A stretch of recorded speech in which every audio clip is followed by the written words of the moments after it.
Well, people come to us because we have the pulse of excitement. We know what's happening in the world of the internet, Matt. So today we're going to start out with there are 9 new emoji being released. I am going to have you blind rank them all. 1 being the best, 9 being the least favorite of you. There is no criteria other than your criteria. 1 No, being the best according to Matt, 9 being the worst according to Matt. And Matt has not seen this list unless he's cheated. I'm just no. going to give you one. You have to blind rank them all. Let's keep it short. We don't want to do 2 hours on emoji. Wait. Here, Am I ranking them against each other, or am I just giving you're ranking them however you want. I'm going to give you 9 emoji. You're gonna, as they come in, you're gonna have to rank them. You're gonna have to rank them on do any criteria you decide. And at the end, do we they will have reveal. titles or do they I'm have giving. I titles will or just give you the information. Don't ask too many questions. Don't ruin the game, Matt. Okay, you ready? do I get to name them? No, you don't get to name them because that's the only thing I can give you. Okay. The first Okay, do I get emoji. to see them? Where No, am I looking? you don't get to see them. You just have to go on name alone. I think it'll be better this way. All right, here we Oh, go. why are we YouTubing if I The can't see first things? emoji is trombone. 1 to Oh yeah, 9. Where does trombone fall in your ranking? that's a 9. I'm gonna use trombone all the time. Is it sad? Because sad So nine trombone's the is only. No, nine no, being the worst. it's an 8. It's an 8 because the only Okay, thing but that would make again, it a we're 9 doing. is being a It's sad like trombone. I feel like we're doing performance reviews. Remember, 1 is the best, 9 is the worst. Okay, so Oh, so no, so no, no. for I you, was you're gonna going on a say scale 2. of 1 to 10. I was going on a Mm-hmm. scale of 1 to 10. Let's No, no, clarify no. here. That's right. So you're gonna say 2. I'm gonna say you're I'm gonna going to say say that's 2. the Yes, it's a second 2. best one. If if All if right. if, if you give me a sad one, then it's a 1. I use that's a favorite. Maybe that one already exists. I don't know. That's a good question. All right, trombone is number 2. Neutral Okay, trombone. now we're moving on. Moving on to the next one. The next one being introduced is treasure chest. Ooh, Okay, 1 not being the loot box. best, Yeah, 9 being the worst. Where's treasure chest gonna go? I think that's a solid one. I'll give that a 3. You know, I could see myself using a treasure chest, and Slack maybe. I guess Slack It's has their kind of own like one of those. emojis. You do feel like, isn't there already an emoji for treasure I chest? know. I guess not. I guess not. All right, number 3, distorted face, which I'll describe as I don't know. It's like the emoji with the face. It's kind of distorted, like it's They like didn't almost already like have that. a fisheye looking. There are so many face ones. I I feel know. like we I don't know. need anymore. But again, this is your ranking. I don't want to I affect your I'm gonna go scientific thought. 6. I'm gonna go with the 6 because that seems unlikely to get used because they have so many faces already. Okay, distorted face. Distorted Yeah, it face. does. I It mean, kind of come on, feels. It's been played it's out a little redundant. bit. Yeah. I would agree with that. Okay, next one up. Fight cloud. Cloud. Remember, so it's like a Fight Cloud. cloud. I'll give you a quick. It's like a cloud, and then it has like I don't know, like zaps coming out of it. Like there's like almost like a major thunderstorm, and then it's almost has like Like a, electron looking things circling around. So it's like a oh, okay. fight. I was So that's picturing kind more of of what's a going on there. What Tasmanian devil kind of thing, but fight cloud? I don't know. It feels like Fight we may use that a little bit. Although I I don't know. know. Well, I'll give it a 4, maybe a 3. 4. Yeah, All sure. right. Yeah, I we'll was call gonna it say 4. I I'm a mean, little. it's probably useful. We'll call it a 3. It's probably useful. You already It took might 3. get picked up. Treasure chest has already been taken. So Oh, I'm ranking number. these against each other. Okay. Yes, absolutely. That's the game. I One will one. probably use treasure chest more than fight cloud. Okay, so just so here we are, almost halfway through. Okay, 2 is taken trombone. 3 is taken treasure chest. Oh, 4 fight cloud. can 6 I distorted might face. re We'll see at the end, but again, the game reset. is you have to do it blind. That's what's Okay. fun. Okay. All right, this All right. next one, I'm trying not to offer any of my own opinion. Apple core, just what it sounds like. It's like an apple. It's been eaten, and it's just sort of the eaten core. So it's an apple core. Where does that one go? That's gonna go to 8. I mean, that's pretty useless unless Apple does something stupid and you're pasting it onto a thread. I don't know. I Apple Core doesn't do much for me. I don't understand it. This is to me. I agree with you. This is the strangest one in the list, in my opinion. Okay, Oh, Apple okay. Well, core is number then do 8. I need Well, to there's just maybe make it number more. 9? Yeah. Okay. Okay. Next up, orca, or if I may, I don't want to offend the orcas. Killer whale, also killer whale. Oh no Sometimes no people no. think of Shamu. Of course, we all saw Blackfin, so we understand that those whales have Oh been treated man. poorly, and none of us go to SeaWorld anymore. If we go, we only go for the water park. Again, that's where we are with that. Okay, orca. Where would you put orca?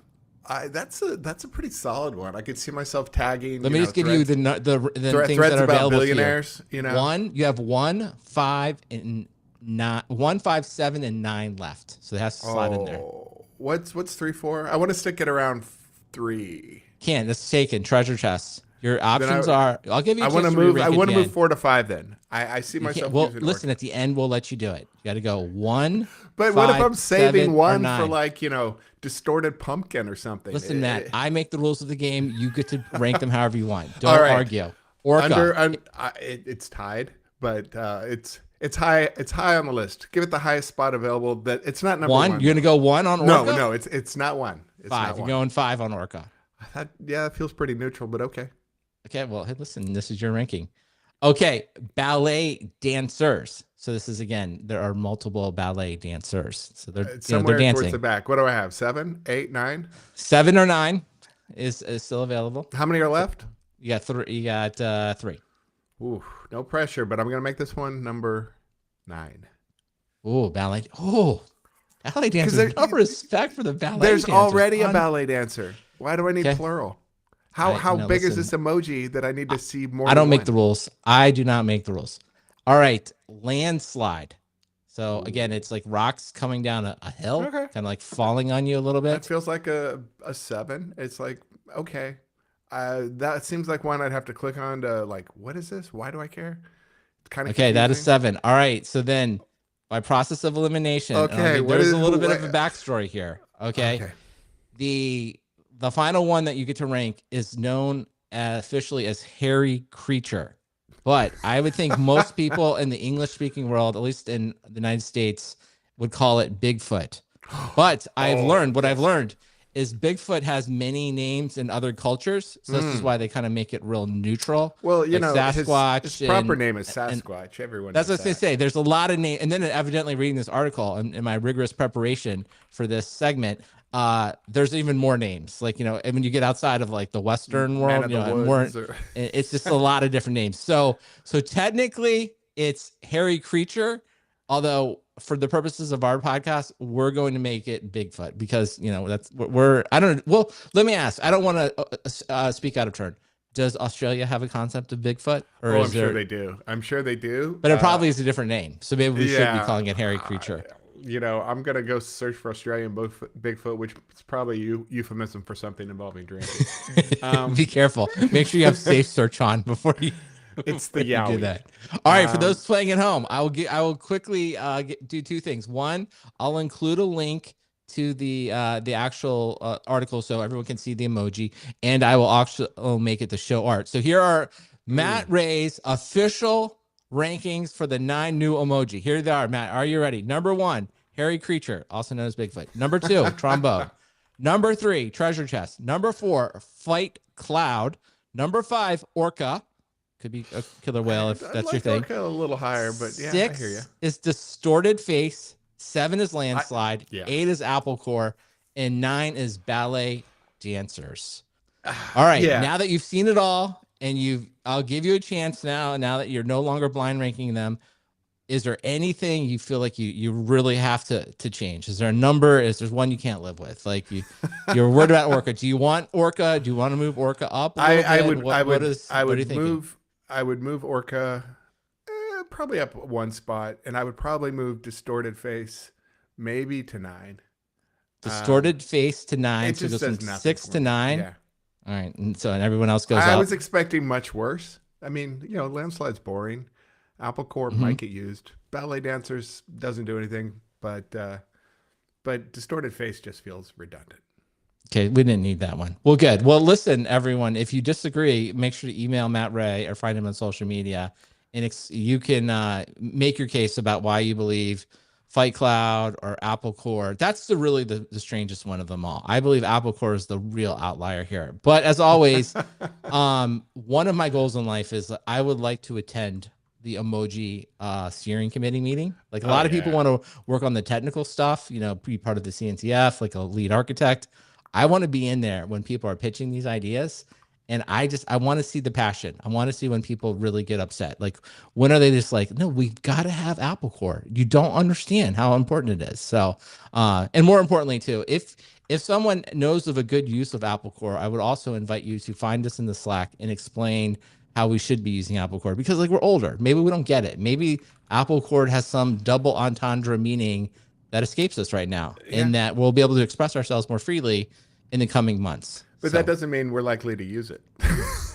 almost certainly we will not be able to use it. So, well, there was other news besides the new emojis this week. I know that's hard to believe. I think we're going to start off here with the thing that made its way around the internet pretty much, at least in the world of AI and coding. So, turns out this service is it Repellent, basically an online AI tool, like so many of them out there. It went rogue and it deleted an Is it entire is it customer Repellent database. or Replit? I don't know. Either I think one. it's I'll Replit. say it. Replet. We'll say Repellent sounds kind of, that's I probably don't is a know. bad name. Maybe it's repellent now, but maybe it should be Oh, replet, right? So I don't know. There's like we don't have much to add to this story other than I guess the two things that were interesting. One, the AI actually did it, deleted a whole customer database, and then two, at least if to read the reports, the AI covered it up, said like it didn't do it before, and then it eventually did admit that it made a Under catastrophic error. interrogation, the AI folded like a house of cards. So is this the beginning of Skynet? Like, did you have any reaction to this? I mean, it Well, kind of seemed inevitable this would eventually happen. So I'm not really like my personal belief here is like I think it's not the end of the world. This stuff is going to happen. But what are your thoughts? I mean, I think the only thing that would have made it better is after the grilling where it was like, actually, I did do all those things that I said I didn't. As it slowly unraveled and just at the end, it was like, and I do it again. Like deep down, it's not remorseful at all. It's not remorseful. Yeah, It cares.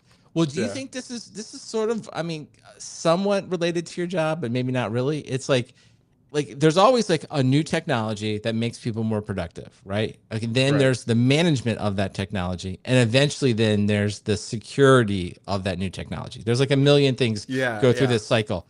So will this become like is someone right now creating a business of like, no, we are the security AI that watches the AI from doing bad things like this. So like we look at all the prompts and then we read the output and we Yeah. interject. Like it's like I don't know what do you call it? Like So, security czars that sits on top of the AI. So someone already are there already 25 startups that do this and I don't know about them, or is there yes. a company that's going to be started to specifically prevent this? I mean, somebody somewhere has already raised VC based on the idea of writing better rules for your prompts, like and grab that money while you can because I don't think that's a long lived business. But for example, my employer Wiz last week we announced that we were open sourcing a set of prompt rules for various AI coding platforms to write more securely. Mm-hmm. So you're using Cursor, you're using Windsurf, whatever it may be, and you're going to go code in Rust.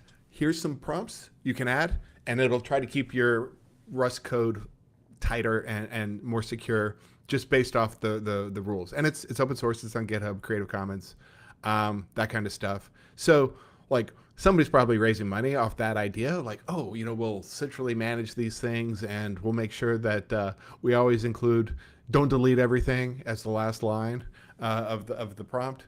But I think that is a like a lot of this AI coding stuff. I think it will be rapidly commoditized, but I bet somebody's making money off of it today, or trying to, But I or guess funding on it.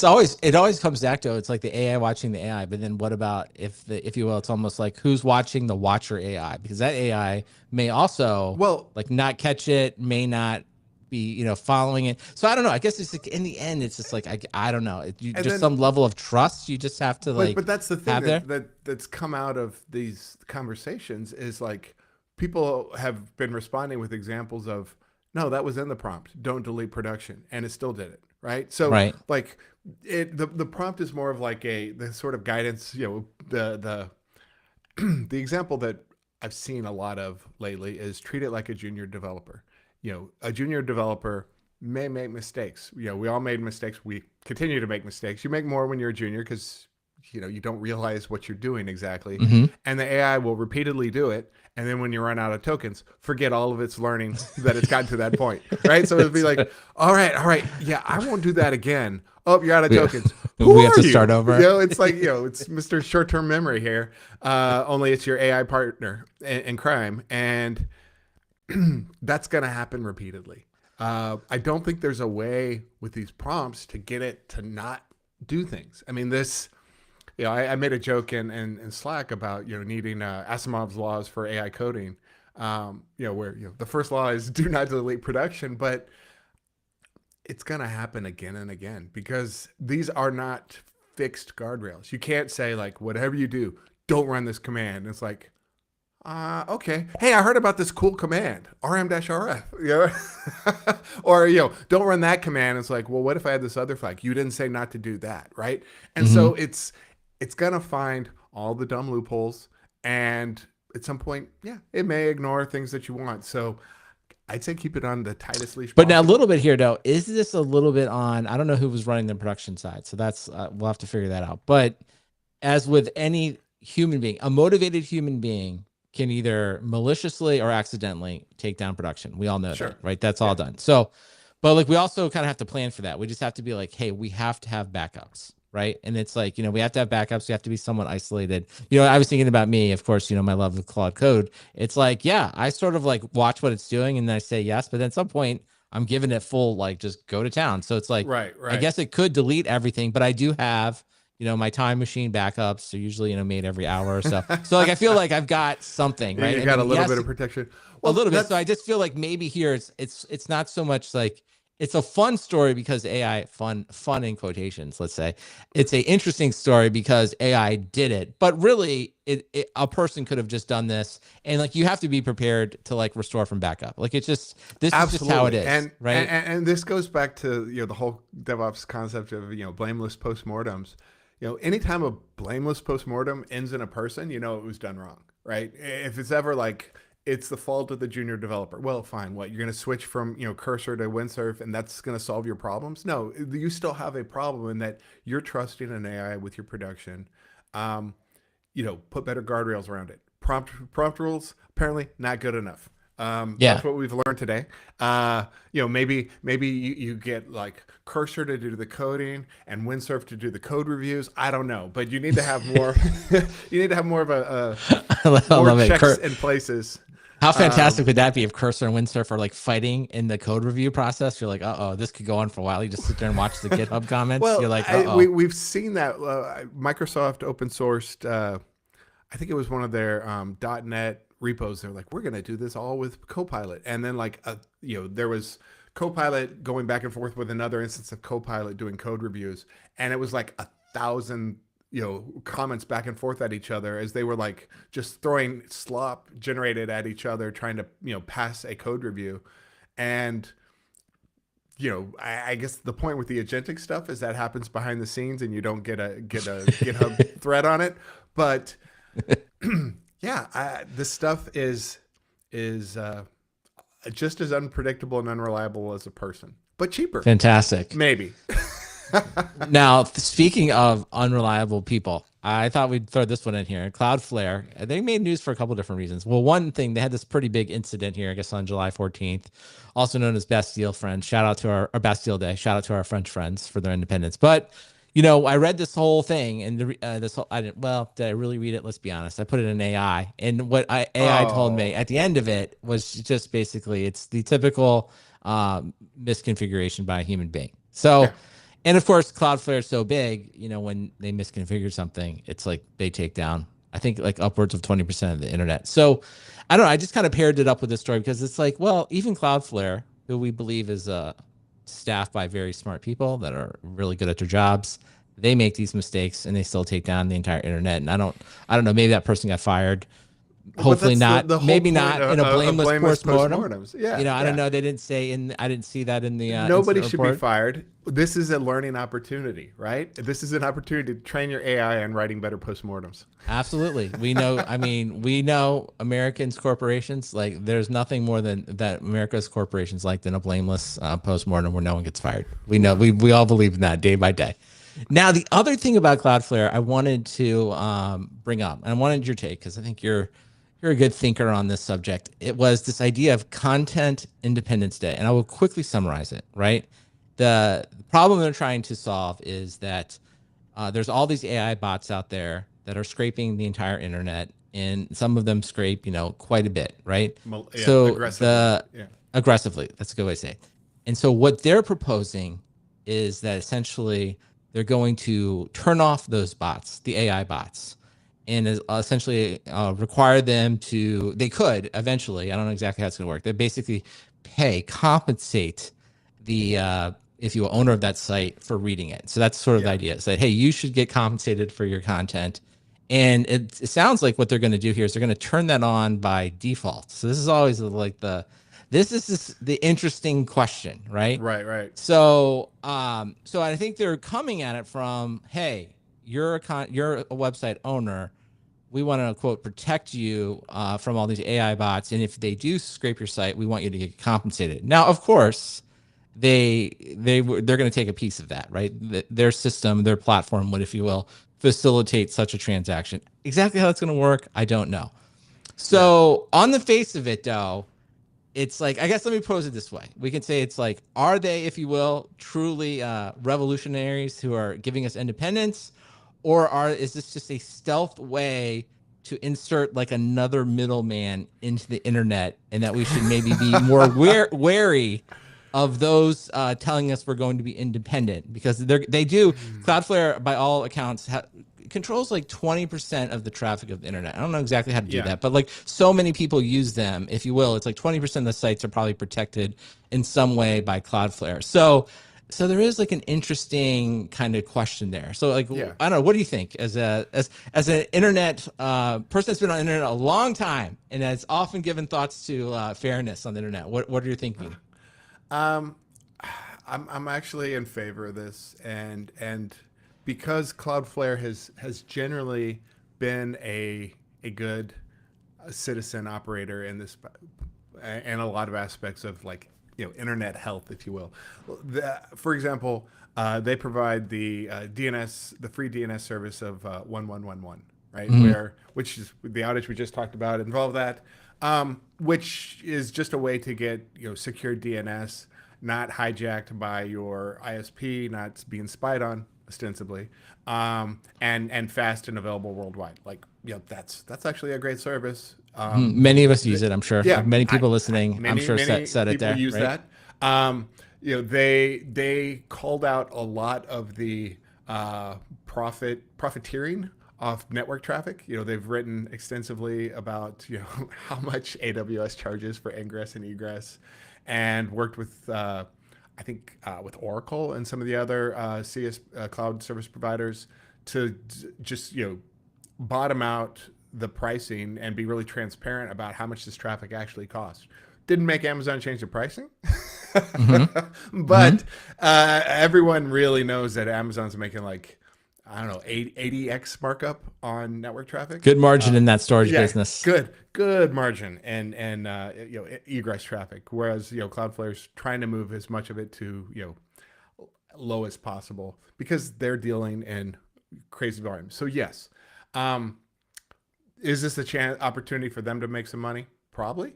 There's already been kind of um, not a vigilante movement, but a self defense movement for content providers. There's an open source project called Anubis that is essentially pretends to be like a CAPTCHA that AI see when they go to scrape stuff. I think it's starting to bleed into humans on the internet, where maybe you've seen this, maybe you haven't, where it's like, you look like a bot. Answer this question. Where it's essentially like, if an AI wants to hit this page, it's going to have to spend some GPU. Probably that's Like not solving something. the captcha. Yeah, Mm-hmm. yeah, and it's trying to do it under in the handshake connections at the protocol level. So humans are going to do it, but it blows up the cost for AI scrapers quickly if they start trying to solve math problems while they're scraping. Um, so that there's already a means of people recognizing that. I've seen reports of some sites like 70-80% of their traffic is AI scraping, Mm-hmm. and and it's like it's some of the same ones multiple times a day, and they maybe they're misconfigured, maybe this is how they think the internet should work, but this AI scraping has gotten out of hand, and something has to be done. And probably not everyone is going to go and install Anubis for their own servers it will fall to like the content, intermediaries, the people providing, Cloudflare, DDoS protection, and intercepting your traffic on your behalf, and just saying like, hey, look, we don't want you hitting our site like this. Either pay us or go away. And somebody needs to do it. I don't have a problem with Cloudflare doing it. Okay, I think you made a good pro case for it. Now, I had a lot of the similar thoughts, but I listened to the latest episode of the Accidental Tech Podcast, ATP, where Marco Arment, maker of Overcast, which probably about half of you are listening through Overcast, he made At a least pretty 100% of the hosts.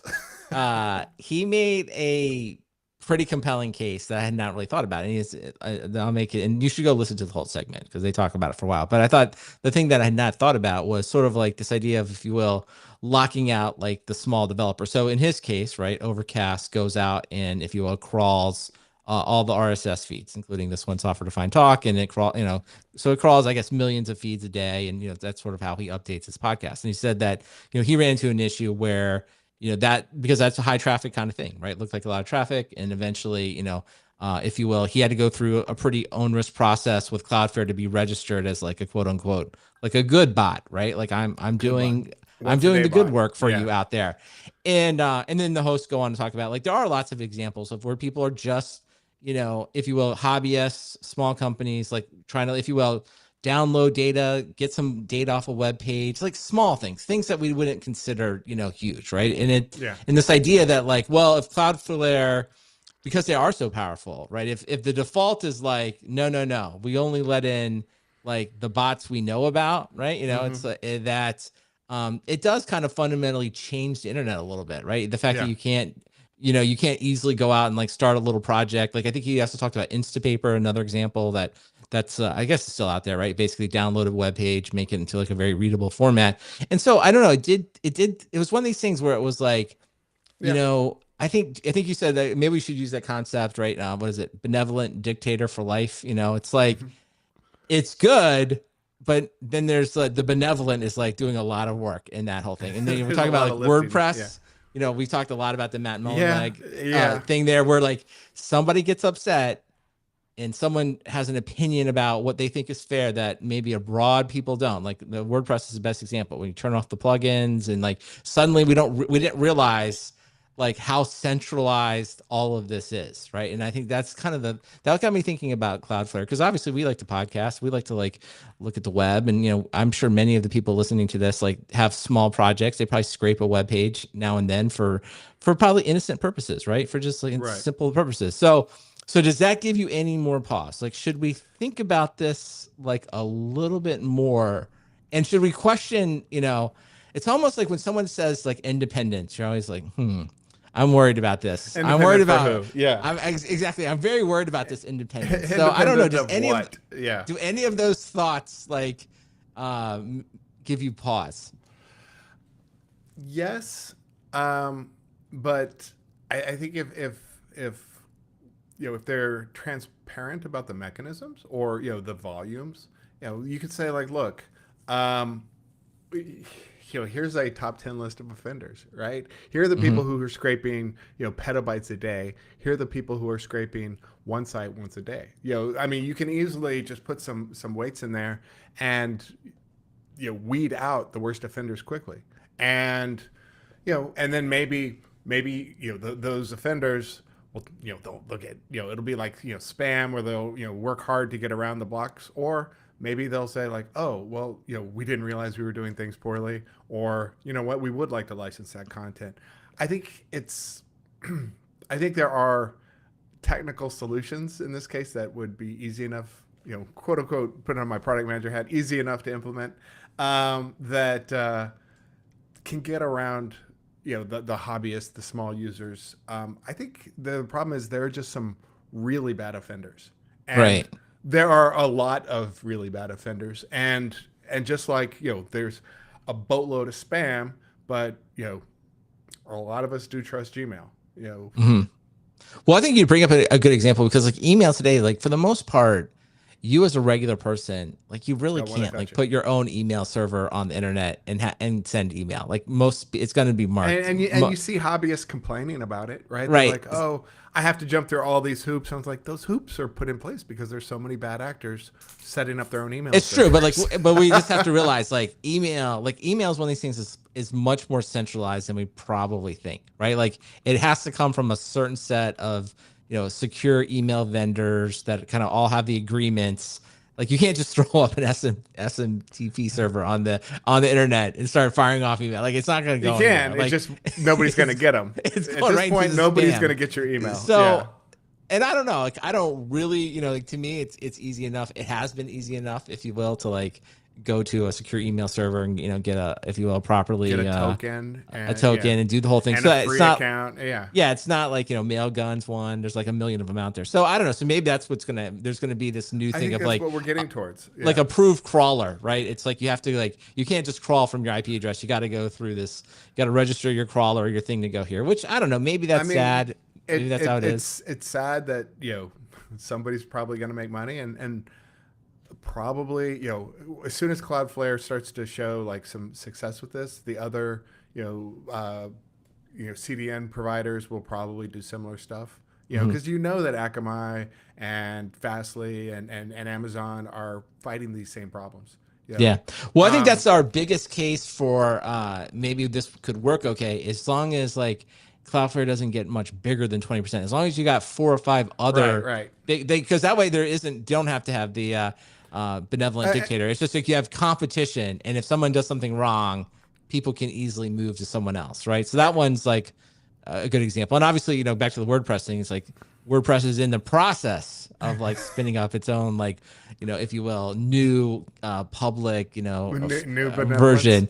Yeah. Yeah, a new benevolence. So really, you need four or five of these, right? So all Yeah. right. Well, what's good? So I think we're just gonna put a pin in the Cloudflare thing. We should just watch it. We should be like, I'm giving them the benefit of a doubt that's because I know it's a that. bad Honestly, problem. overly generous for you. That's not. You're not one to I know, always. I know.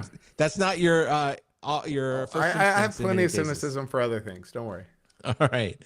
Well, speaking about making money, I want you to put on your old hat for one of your old jobs. Can't remember how many jobs it was. You did some time at Cube Cost and Open Cost, I believe, right? Yeah. And what I wanted you to know is when you saw this announcement from AWS, where they're basically creating a MCP server, again back to Model Context Protocol for the AWS price list, which I have not used it, but I suspect you can, if you will, query it and be like, how much is it going to cost if I run this Yeah. workload on AWS? And I would assume it spits back some pricing information. So as you saw this, were you like, yes, mission accomplished, they've done it? Or are you like, this is not going to do anything? What are your You can thoughts? tell by my laughter. I immediately started laughing at this thing because you're gonna be like, Amazon, how much does this cost? And be like, oh, that'll be $1,000 a month. And you're like, cool. And then you're gonna get a $1,200 bill. You're gonna get a $40,000 bill, and you're gonna be like, what happened? And then it's like,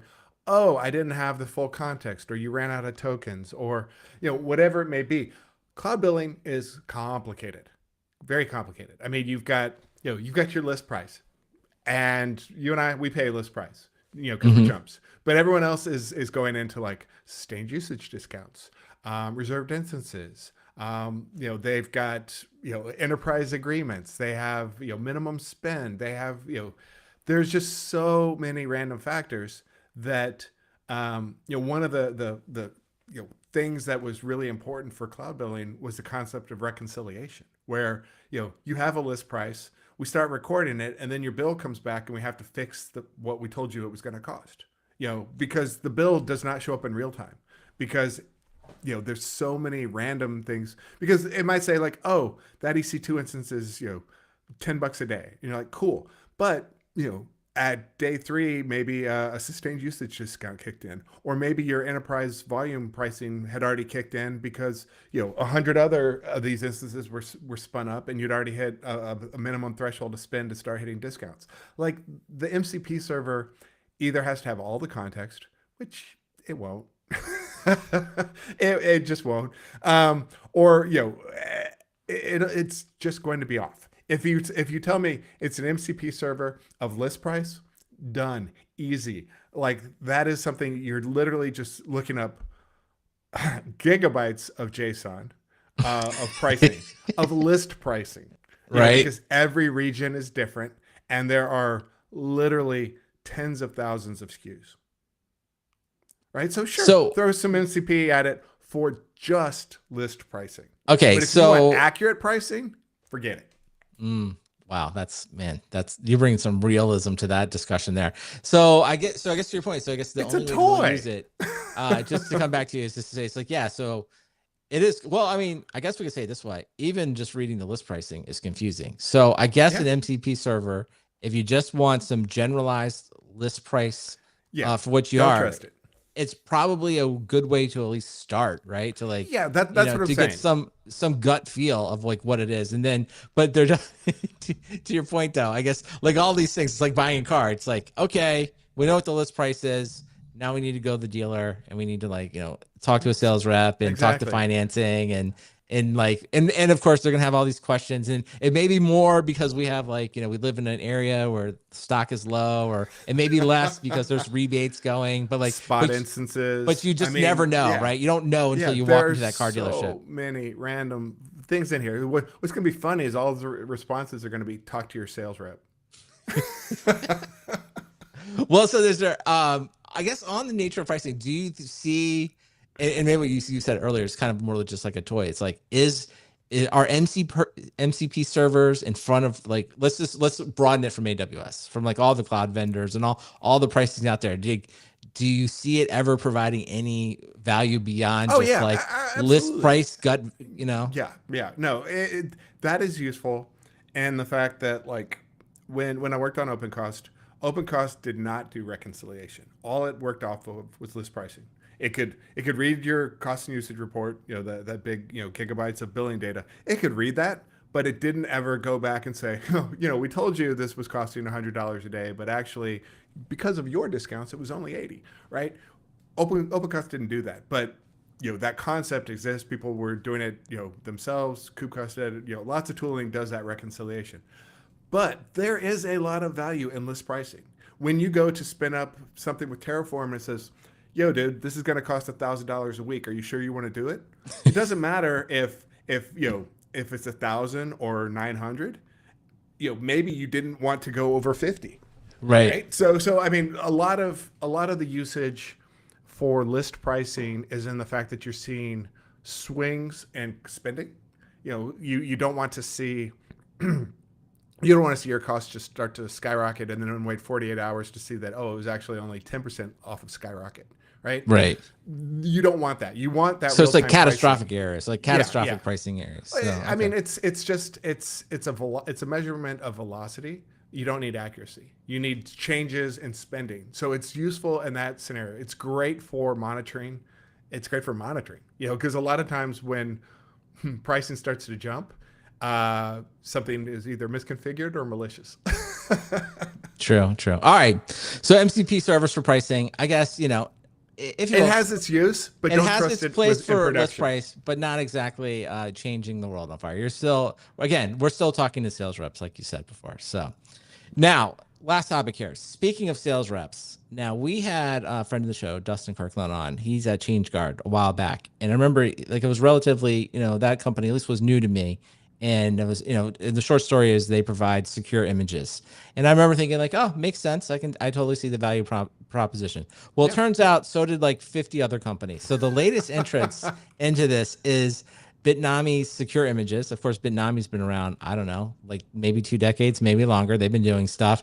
And then a partial list of people that are doing this that I came up with. Really, the people in Slack gave this to me. Already mentioned ChangeGuard. Of course, Matt, you're part of one, Wiz OS out there. Docker Hub. Susie's got some stuff. Canonical, Red Hat, Rapid Fort, replicated secure build, and there's probably 4 or 5 others I missed. Now, my Google's OSS rebuild. that's another one. That's like a little. How would you I call that? think It's that not really was a registry. It's I don't know. How would you describe that? they are trying to provide builds of record. So you can go and see all the dependencies that went into stuff, open source stuff, and get SHAs and rebuilds of packages. And so they want this to be kind of the standard for how S bombs and provenance are proven, and I So, think that's but cool. so would it be able to say like all of these vendors, if you will, are doing that themselves today, like on the back end, and that's how they're building the images? Like, I guess it's sort of like what I'm trying to figure out is like, is the Google project almost like upstream of all this? It's like, hey, here's how you It build the can secure be, image. yeah, it can be. I think what I think my reading of this is they want other people to adopt this to just give more transparency to builds everywhere. Because the various Linux distros have gone through these pains. Like it took, like Debian, for instance, they had a replicated build project that took years to like sort out, provable, repeatable builds. They're trying, and so Google's trying to get everyone to get on that standard of, look, here is how you do a build. Here's the tool chain, whatever. Here's the packages that went into it, and here's the output. And if you revisit this in 3 years, you're going to get the same SHAs on the output. That's the goal, right? Mm-hmm. We did this at Chef with Habitat. It's not a new idea, and so like that's why so many people are doing it, is because it's an idea that time came for it years ago. ChainGuard was one of the first movers to really um, productize it, commercialize it. They've moved on higher up the stack. They're moving into the virtual machines and Mm-hmm. bigger stacks of software. Um, a lot of the other vendors in this space are just kind of saying like, look, we're going to give away the table stakes, because they have other things that are valuable That to they it. want to sell, right? Mm-hmm. Yeah, yeah. I mean, I'm not going to speak for my employer's take, but I don't think they're planning on going full head to head against ChainGuard. ChainGuard has a much wider swath of tooling and goals, whereas Wiz is just like, look, we're making secure builds for our stuff and private preview for others. But um, yeah, it's a crowded space because it's a problem that needs to be solved. So interesting. So I guess the way we can kind of think of it going forward, I guess chain guard is, I don't know. We're gonna The eight for the hundred pound purposes. gorilla. I'm gonna say they invented I don't know, they didn't invent it, but They didn't they, if invent you it. will, No, they created the company that seemed to get the most traction around they proved it solely, out as a commercial yeah, option. as a pure play. So let's say there. So I guess what's going to happen going forward, and I think this is my question is like, is this a feature or a market, right? And it seems like, well, it seems like many others are going to have some type of, if you will, partial offering, but it won't maybe be as deep as Chain Guard. So Definitely. Yeah. maybe these other ones like replicated secure build and Change Guard will also have to do it. So I don't And know. It's interesting space to watch. there's a lot of open source like that, right? Where there's an open source that's good enough for a lot of people, and then at the high end, there's oh, we're an enterprise, we need to pay someone for this trusted stuff, True. and ChainGuard is doing, from what I've seen in the market, ChainGuard is doing fairly well. They are. They definitely are. So, So they well, got one thing imitators. you can do that you don't need to worry about security. I've personally locked down the supply chain. Is that if you want a sticker, all you have to do is send your postal address to stickers@softwaredefinedtalk.com. I'll be happy to send you a sticker anywhere in the world. It won't have any computer viruses. It will be 100% secure. Don't worry. Fear not. I've taken care of you. Now, if you would like to see Matt in person, you should go. One, you'll need to be in Sydney, August 7th. Matt will be at the Sydney Wisdom Meetup. And then Seems like Kote a good meetup. is going to Yeah. be all over the world for the next few weeks. I'll read one of them out. I'll say he's going to be at Spring One, Las Vegas on August 25th to the 28th. So you can see him there. And then if you're not going to be in Las Vegas, looks like he's going to be several other places as well. It looks like Matt, you're even going to be in Brisbane. You're actually Yeah. taking another, getting on a flight, going to Yep. another part of Australia. Is It's that exciting correct? stuff. That's the plan. Yeah. All right. Well, fantastic. Okay, Matt. With having said all of that, what is your recommendation this week? My recommendation this week is a show. I think it came out in 2010 in Australia. Um, it's not. It's kind of a drama comedy blend about a woman who gets divorced, like a high strung dentist. She gets divorced and moves into an apartment complex that's haunted by a 1980s punk rocker who only she could see. So it's got its funny parts, but also at times it's kind of creepy. It's weird. It ran for 2 seasons. It's called Spirited. Um, and if you've watched, What service is this on? Where will we be able to find this outside of Australia? good luck. I have no idea. I'm watching it All right. on Well, good luck. on iView, the ABC, the Australian Broadcasting Channel. Sounds like this may be a very local It got a bunch recommendation. of it won some awards years ago. So it's kind of fun to just everything's available to you now. So you might as well like look for the things that were award winning at one time. So it's a good show. All right, I'll try to track that down here in the United States, see if I can check it out. All right, my recommendation this week is I got myself a new Mac, which is great. I'm really enjoying it. Exciting. But while I was doing this, I went ahead and I got the Magic Keyboard with Touch ID and the numeric keyboard for Mac. So I got the full size keyboard, right? Wow. And I was like, I don't know. I've been using like the regular one or the small one for a long time. But I'm like, I don't know. I think I want a bigger one. So the keys that I've learned, I didn't know. These are like new to me keys. There's a menu key. It's like a context window. Instead of having to do the right click, there's one there. Oh, yeah? There's forward delete. It's like, oh, it's like being back in Windows. There's a whole button for that. So I forgot about that one. And then I've got my old favorites back. Dedicated keys for page up, page down, home, and end. And it's been quite great. You know what? It's just like coming home. It's like you're like breaking it off. And then I also learned there can be slight differences between the return key, which of course everyone knows where that is, and the enter key, which is on your keypad. There's can be slight differences in applications. I was like, oh, look at this. More new stuff to learn. So, hey, who says you can't come home again? It's just like, why not get the full size keyboard? Man, I know we have to go quickly, but what are your thoughts? Are you a full size keyboard person, or are you a 60% to 75%? I'm on a 75% keyboard, and as you were talking about all these dedicated keys, my mind was just going to the Emacs bindings that show up everywhere because it's based off of whatever the keyboard library is that all of Linux uses. Well, So there you have it. There you have it. You're So like forward delete, and I'm like, oh, you mean Control D?